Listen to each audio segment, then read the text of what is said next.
One random day while I'm driving a big old truck, probably delivering some drywall, I was reminded of a passage in the Bible. I couldn't remember where exactly, but we've all heard this saying, right?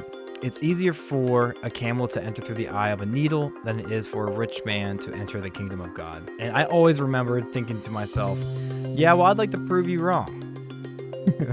Well, I recently took a look at the passage literally in the Bible, and I noticed something neat.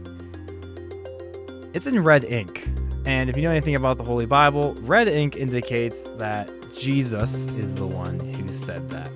And Jesus is God. He's 100% human, but he's also 100% God. He's God in the flesh.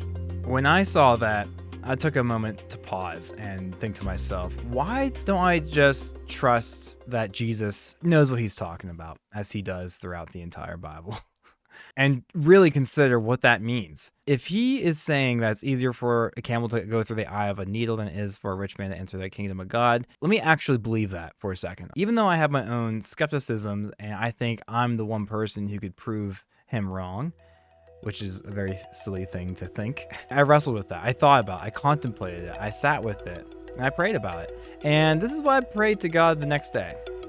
God, please protect me from making too much money. Pause. There's more to this prayer, but let's just take a moment to think about that for a second. When have we ever prayed to God to make sure that we don't make too much money? I have never prayed this prayer. I never even thought to pray this prayer.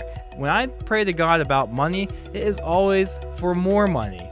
And then after, I want a little more money, and more money, and more money, and more money. So this is new territory for me. I've never prayed for less money. Let's continue. And if by your will I ever become financially independent, guard my heart and help prepare me for never thinking that I no longer need you. That's a scary thought. I know I've gotten into different phases of my life and I felt like, good, now I'm in control. I got this. I don't really need you. I'll pop in occasionally when things get tough, but at the moment, I'm good. Even though I've never truly believed that I didn't need God at any point in my life, I still get some slither of that idea creeping in my head where I feel like I'm more comfortable, I'm a bit more in control, I'm good, you can help somebody else, I don't need you. But the thing is, regardless of how much money you have or not, we always need him. And the prayer continues, because no amount of money can buy me a ticket into your kingdom. Have you ever worried about making too much money? I've never worried about that. I always worry about not making enough money. Praying this prayer, having this moment to read that passage, read that Bible verse, reflect on it, and truly trust God, like, hey, I think you know what you're talking about here. Let me just trust you for once. You know? It was oddly strange, but at the same time, kind of freeing. That was the first moment in my entire life where I truly wasn't worried about how much money I had in my bank account, and I couldn't care less. That was really cool.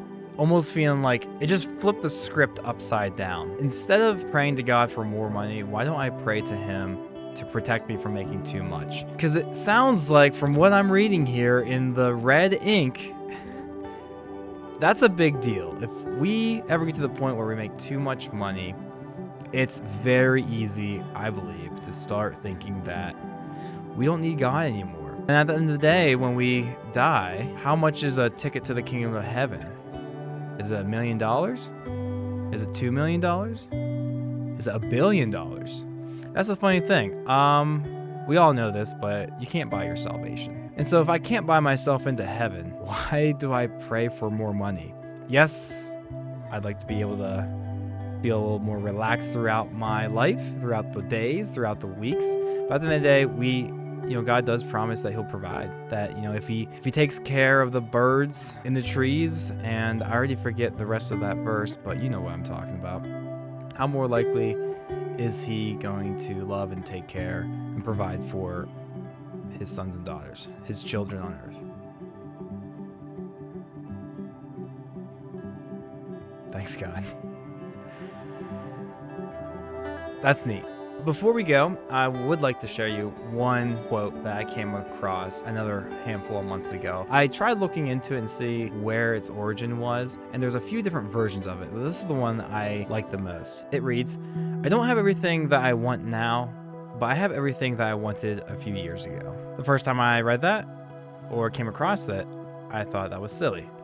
And then I took another few moments to consider it and was trying to think to myself, is that true for me in my life? Yeah, it is.